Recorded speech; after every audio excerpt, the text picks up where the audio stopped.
Alors, bienvenue sur les tropiques.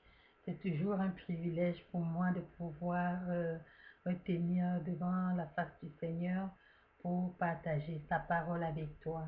Et comme nous en avons pris la merveilleuse habitude, nous allons tout simplement nous prosterner devant le Seigneur pour pouvoir prier et recommander ce moment entre ses merveilleuses mains. Nous prions au nom de Jésus-Christ. Éternel Dieu des armées, nous te bénissons et nous te rendons gloire pour le privilège de nous asseoir à ta table en cette belle journée. Merci, ô Dieu Tout-Puissant, de nous avoir fait cette grâce. Nous prions que ton nom soit sanctifié dans notre méditation. Nous te prions de prendre la première place. Nous prions, ô Dieu Tout-Puissant, que ta volonté parfaite soit accomplie, ô Dieu, pendant que nous allons partager. Seigneur, donne-nous en ce moment, ô Dieu, la bonne disposition spirituelle, une oreille attentive et aide-nous afin que nos cœurs soient la bonne terre pour recevoir cette parole que tu vas déposer dans nos cœurs en cette journée, afin que, oh Dieu, nous puissions croître spirituellement et produire du fruit digne de la repentance. Merci Seigneur parce que tu vas le faire, que toute la gloire te revienne. Au nom de Jésus-Christ, j'ai prié. Amen. Sois béni au nom de Jésus-Christ. En cette journée que le Seigneur nous donne de vivre, j'aimerais partager avec toi un thème très délicat que le Seigneur a déposé sur mon cœur, d'autant plus délicat parce qu'il touche à la cellule familiale.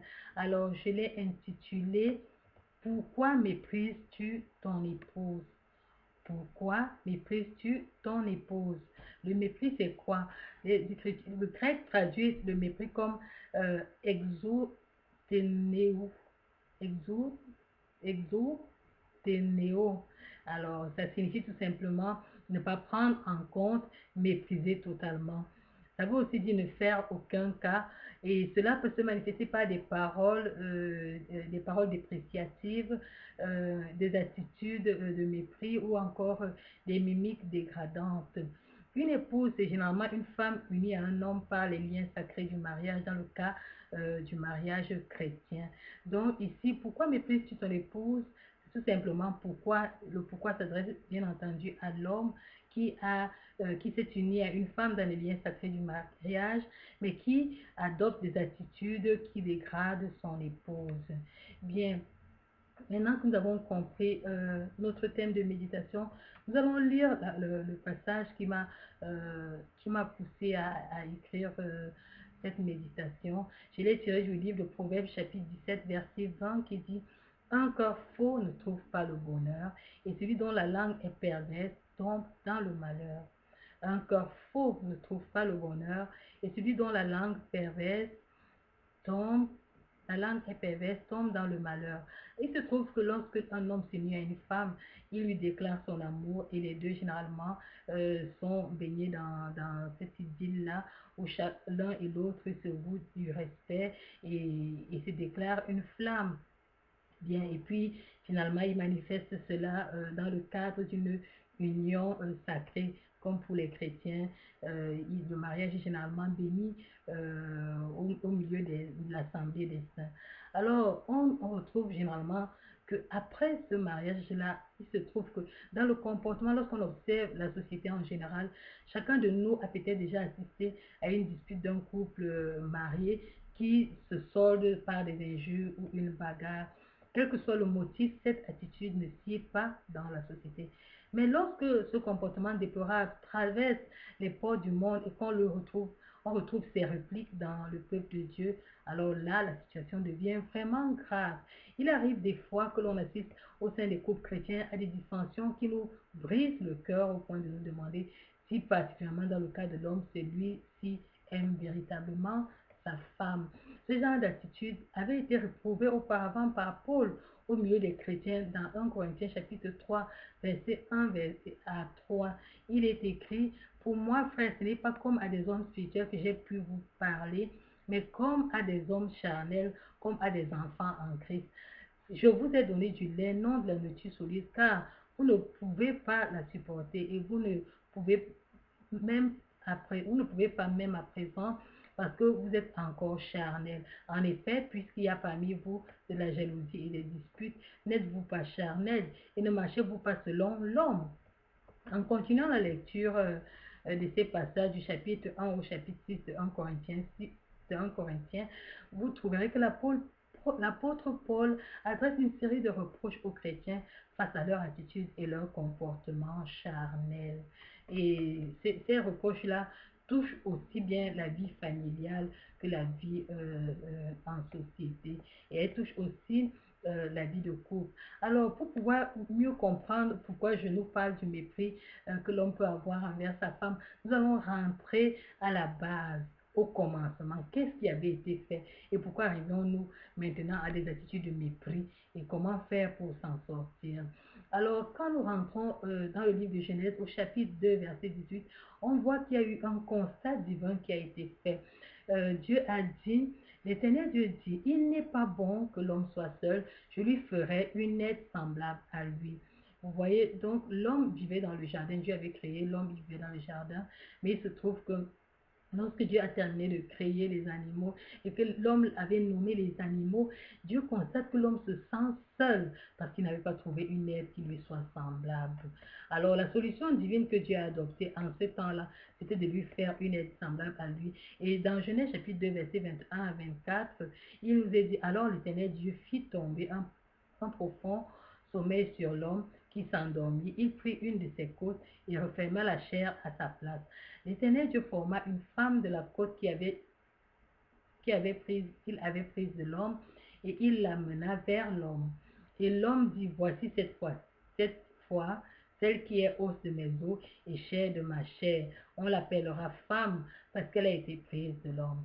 C'est pourquoi l'homme quittera son père et sa mère et s'attachera à sa femme et ils deviendront une seule chair. Voilà comment le premier couple des humains a été formé par Dieu. Mais il se trouve que lorsque ce couple a été formé, il y a eu une perversion, en ce sens que Dieu avait institué des lois dans le jardin où l'homme et la femme devaient vivre. Et l'une de ces lois était de ne pas manger l'arbre de la connaissance du bien et du mal. Et il y a eu déchéance donc parce que cette interdiction a été violée. Et dans Genèse chapitre 2, verset 16 à 17, il nous est dit, l'Éternel Dieu donna cet ordre à l'homme. Tu pourras manger de tous les arbres du jardin, mais tu ne mangeras pas de l'arbre de la connaissance du bien et du mal, car le jour où tu en mangeras, tu mourras.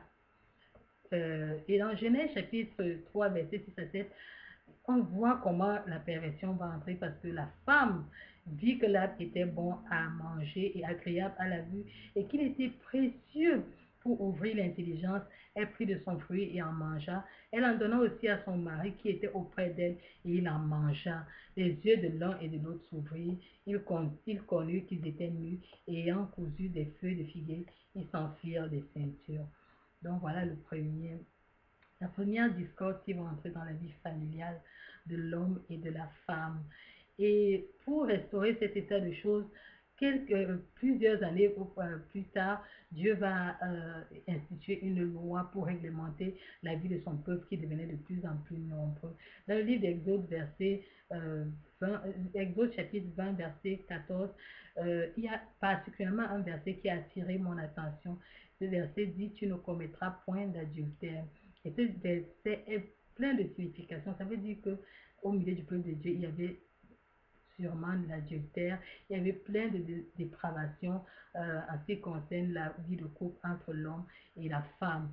Et une deuxième restauration, celle qui est importante, celle que tout le monde devons considérer, c'est celle qui va être à notre dispensation actuellement, qui est comme la restauration de la vie familiale, la restauration de la vie de couple. Dans le livre d'Éphésiens au chapitre 5, verset 25 à 33, il est écrit, Marie, aimez vos femmes comme Christ a aimé l'Église et s'est livré lui-même pour elle.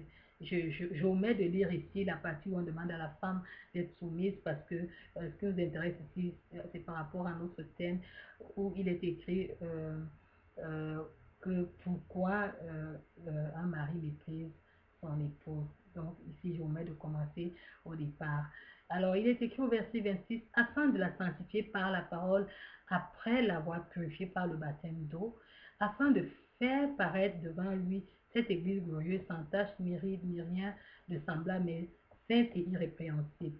C'est ainsi que les maris doivent aimer leur femme comme leur propre corps. Celui qui aime sa femme s'aime lui-même. car jamais personne n'a haï sa propre chair, mais il la nourrit et en prend soin, comme Christ le fait pour l'Église. Vous voyez, j'insiste sur ce passage, il la nourrit et en prend soin, comme Christ le fait pour l'Église, parce que nous sommes membres de son corps. C'est pourquoi l'homme quittera son père et sa mère et s'attachera à sa femme, et les deux deviendront une seule chair. Donc voilà le passage qui nous attire. Au verset 33, il dit, du reste que chacun de vous aime sa femme comme lui-même et que la femme respecte son mari. Alors voilà le modèle qui est donné à tout chrétien actuellement de vie, le modèle de vie qu'il doit adopter, le modèle d'attitude qu'il doit adopter envers son épouse. Alors comment arrive-t-il qu'un chrétien puisse mépriser sa femme? Comment arrive-t-il qu'un chrétien puisse traiter son épouse comme une esclave? Comment arrive-t-il qu'il puisse insulter son épouse? Voudrais-tu toujours avoir raison? Comment arrive-t-il qu'il ait toujours envie d'avoir raison? Comment fais-tu passer tous tes désirs orgueilleux et ta soif d'assouvir ton ego sur ton épouse? Comment arrive-t-il que tu puisses te moquer d'elle devant tes amis ou tes compagnons? Comment arrive-t-il que toi, tu sois toujours en train de renvoyer ta femme à la cuisine et tu préfères l'accompagner d'autres hommes alors que la parole de Dieu t'instruit du contraire? Paul dit que les hommes doivent instruire leurs femmes à propos des sujets divins. Mais toi, est-ce que tu le fais seulement? Est-ce que tu lis la parole de Dieu et tu appelles ton épouse qu'elle vienne pour venir l'instruire de la parole du Seigneur? Pourquoi exposes-tu à toute la terre entière tous les défauts de ton épouse comme si toi tu étais devenu saint? Pourquoi te sens-tu si supérieur au point de brutaliser ton épouse devant les gens? Tu as vu le sens d'une épouse tout à l'heure lorsque nous avons lu les Saintes Écritures. Tu as vu ce que représente l'épouse pour Christ et tu as vu le sacrifice que Christ a consenti pour elle. Mais comment toi, qui te dis chrétien, tu n'arrives pas à avoir la même attitude et tu dis que tu es pourtant un enfant de Dieu? Quels sont les sacrifices que toi tu fais pour ton épouse? Quels sont les sacrifices que toi tu fais pour celle-là que tu dis que tu aimes? Sais-tu que même aussi pour la manière dont tu gères cette femme, tu rendras compte à Dieu? C'est très important. Tu me demanderas comment le faire. C'est comment tu le fais. Peut-être tu penses que tu respectes ton épouse, mais c'est simple. Regarde ton attitude quand tu parles à ton épouse au milieu des gens. Est-ce qu'elle te sourit? Est-ce qu'elle est joyeuse? Est-ce que tu la respectes véritablement? Est-ce que les paroles que tu lui donnes sont des paroles qui la valorisent? Est-ce que tu passes outre ses erreurs, outre ses faiblesses? Est-ce que tu lui viens en aide?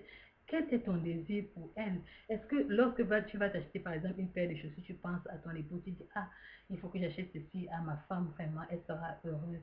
Vraiment, j'attire ton attention sur des choses simples pour que tu comprennes que ce n'est pas une question de bagarre, c'est une question de construction. Lorsque tu as pris cette femme, ce n'était pas pour venir faire d'elle une esclave, mais en tant que chrétien, la parole de Dieu t'enseigne comment tu dois te tenir avec une femme, comment tu dois gérer ta vie de couple et que tes désirs, la Bible nous dit que Christ nous a tant aimés qu'il a accepté de se sacrifier pour nous. Donc toi, en tant qu'homme, pour ta femme, tu dois accepter de te sacrifier. Je ne dis pas d'aller mourir, mais il y a des choses que tu peux sacrifier, il y a des activités que tu peux sacrifier, il y a des désirs que tu peux sacrifier pour faire du bien à ton épouse. Comme tu aimes te faire du bien, c'est comme ça que tu dois aussi aimer faire du bien à ton épouse. Alors, je n'ai pas le désir de mon cœur ce matin n'est pas de venir faire culpabiliser les hommes ou bien de les accuser ou de les présenter comme des monstres, mais c'est tout simplement d'attirer votre attention, notre attention à tous et l'attention des femmes aussi parce que les femmes peuvent avoir des attitudes qui poussent les hommes à avoir des réactions brutales ou des réactions colériques ou des réactions de mépris. Une femme qui ne respecte pas son mari, comme la parole de Dieu le dit, il y va de soi que l'homme voudra asseoir son autorité et pourra alors avoir des comportements dégénérescents ou bien essayer de la mépriser pour lui montrer qu'elle n'est rien ou bien ne pas la valoriser. Ce que je veux que tu comprennes, toi enfant de Dieu qui est marié, qui est un homme, c'est que tu as ta part à faire. Que ta femme fasse sa part ou pas, toi tu as ta part à faire. Généralement, quand une femme est aimée, elle se soumet.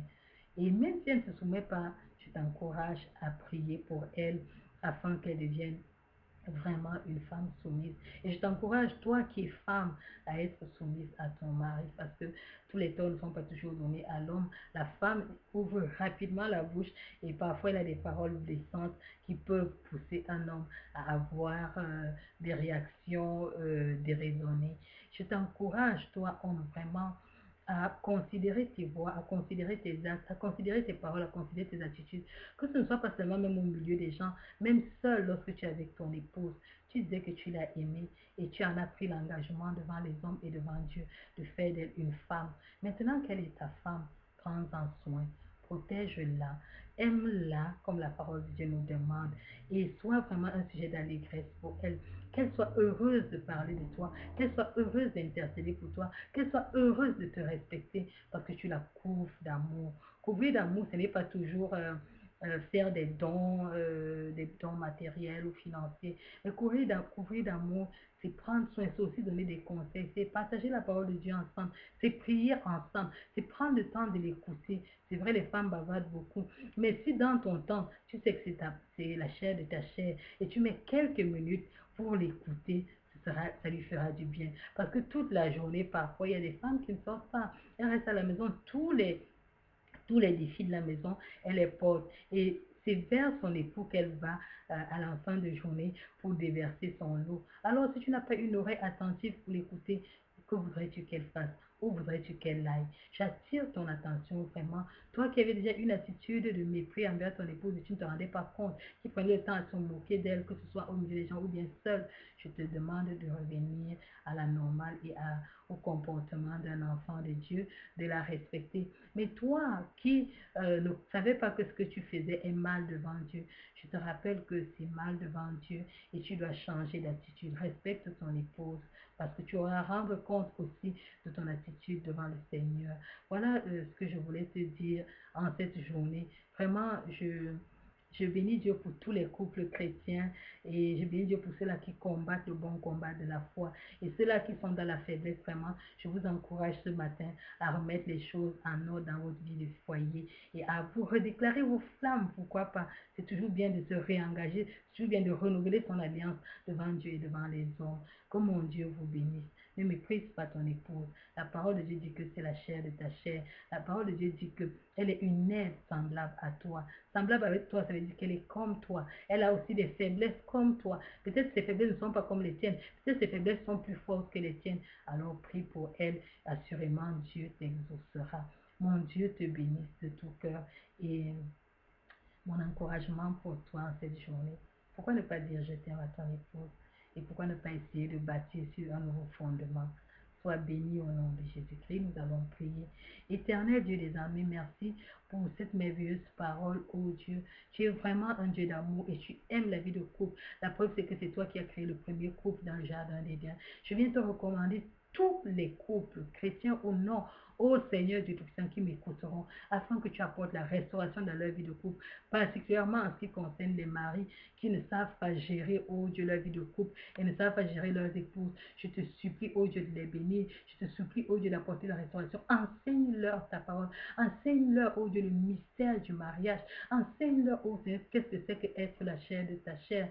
Seigneur Dieu Tout-Puissant, je te supplie afin que ces femmes qui ont été longtemps méprisées, ces femmes qui ont été longtemps rejetées, ces femmes qui ont été longtemps, oh Dieu, écrasées ou bien considérées comme des esclaves, tel que aujourd'hui tu lèves le joug sur leur tête et que tu leur donnes d'entrer, oh Dieu, dans la joie, d'entrer dans ta paix. Oh Seigneur, celles-là qui avaient des mauvaises attitudes, qui créent, oh Dieu, cette révolte chez l'homme au point où il veut les mépriser. Je prie afin qu'au Seigneur, tu aides ces femmes, oh Dieu Tout-Puissant, à être soumises et à respecter leurs époux. Merci Seigneur parce que tu es le Dieu de la restauration. Souffle un vent de restauration dans les vies de foyer. Souffle un vent de restauration dans les vies de couple afin que ton nom soit glorifié et afin que la cellule familiale soit restaurée. Merci parce que tu le fais dans le nom de Jésus-Christ, j'ai prié. Amen. Sois béni vraiment au nom de Jésus-Christ et respecte ta femme. Aime ta femme et chéris ta femme. Tel est le commandement que Dieu t'a donné. Et je suis sûre que votre vie de couple, tu vivras le bonheur parce que la parole de Dieu nous dit qu'il trouve une femme, trouve le bonheur. Et c'est une grâce qu'il obtient de l'Éternel. Quel que soit le moyen par lequel tu as trouvé ta femme, ce n'est pas important. Maintenant, tu es une femme, tâche de faire que ta vie de couple soit un bonheur. Femme, tâche de rendre la vie de cet homme heureuse parce que le Seigneur t'appelle son bonheur. Soyez bénis au nom de Jésus-Christ.